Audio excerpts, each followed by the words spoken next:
Ever wondered why chocolate melts in your mouth and not in your hand? Yes, the enigma of chocolate.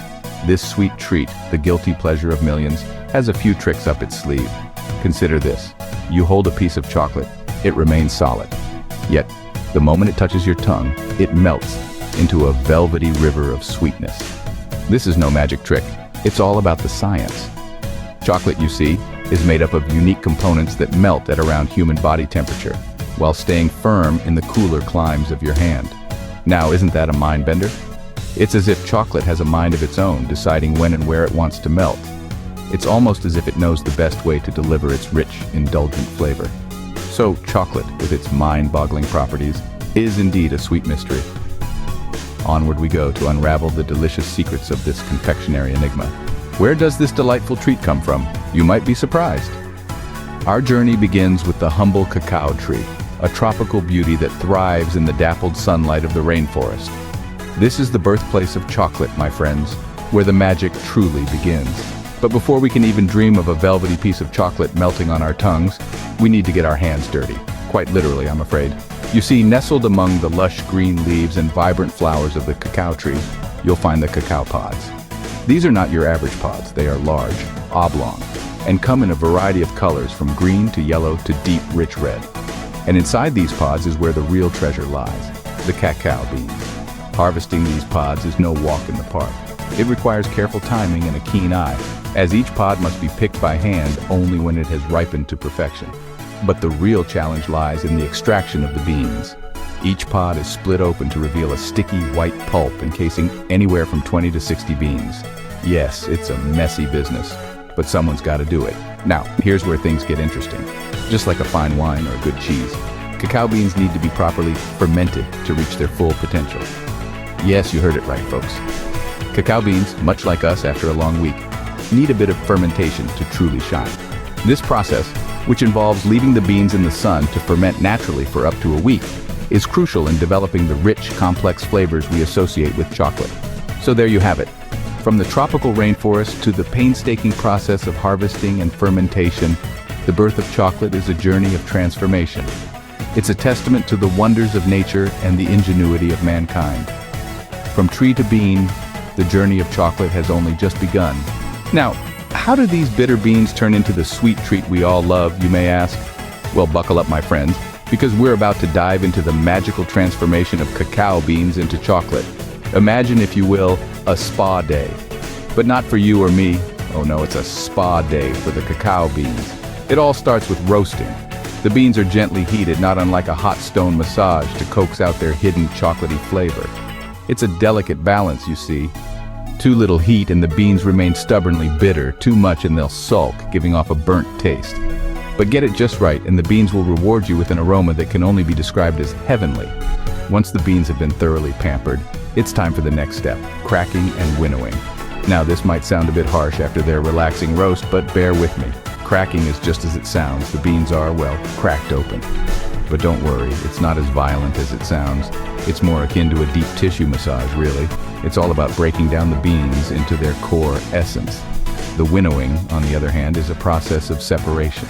It's like a detox session for the beans, where the unwanted husks are whisked away, leaving behind just the pure, chocolatey nibs. This is where the beans finally shed their bitter past and embrace their sweet future. And just like that, the beans are transformed.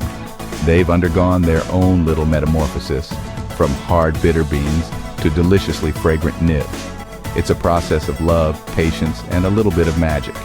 And voila, the nibs are ready for their big debut. So, the next time you take a bite of your favorite chocolate bar, remember the journey these little nibs have been on. It's not just a sweet treat, it's a labor of love. From nibs to chocolate, it's time for the magic to happen. The process begins with the cacao nibs entering into what can only be described as the ultimate mixer, the grinder. It's here that the nibs are ground down, their bitterness replaced with a smooth, velvety texture. As they whirl and twirl within the grinder, they transform into a paste, a substance known as chocolate liquor. But don't be fooled by the name, there's no alcohol here, merely a party of cacao particles letting loose. Now, this chocolate liquor, it's the heart, the soul, the essence of our beloved chocolate. But it's not quite ready to be devoured just yet. It needs some company, some sweetness to balance its bitter notes.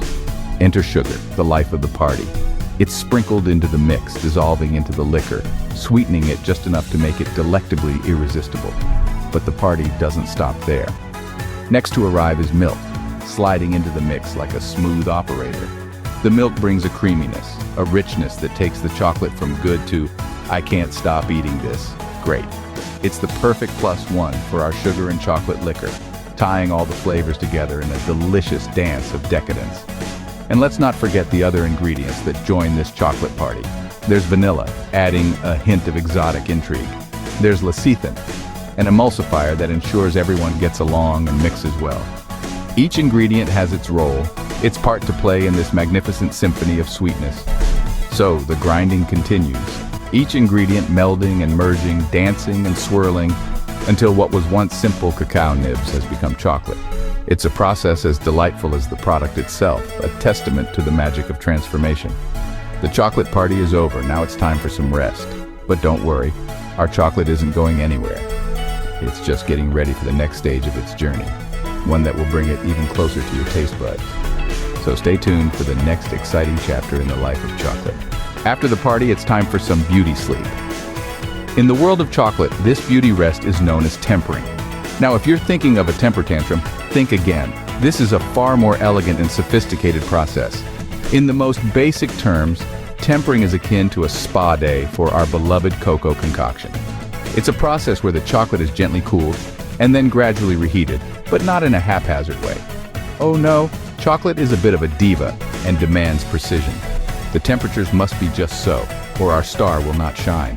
This tempering process is vital in giving chocolate its shiny appearance and smooth texture. Think of it as the chocolate equivalent of a facial and a massage. It's all about relaxation and rejuvenation. It's about coaxing the best out of the chocolate, encouraging it to relax, to let its guard down, and reveal its inner beauty. You see, when chocolate is cooled and reheated in a controlled manner, it allows the fat molecules within the cocoa butter to align themselves in a certain way. This alignment gives the chocolate that glossy sheen and that satisfying snap when you break a piece off. Without tempering, the chocolate would be dull and crumbly. It would be like showing up at a red carpet event in a bathrobe and slippers. Not quite the glamorous image we associate with our beloved sweet treat, is it?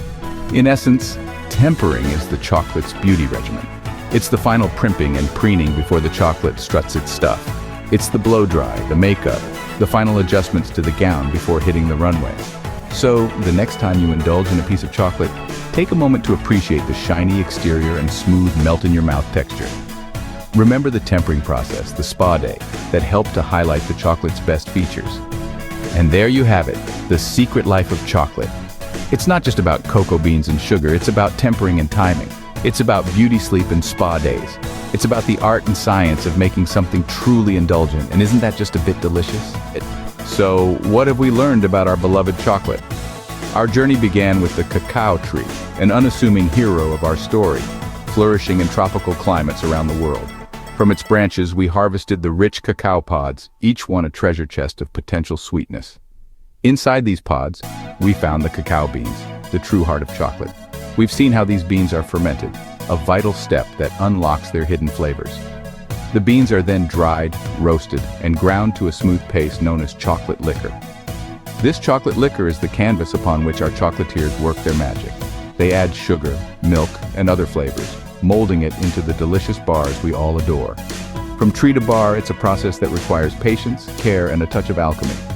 The next time you bite into a piece of chocolate, remember the journey it took to get to you. Enjoy!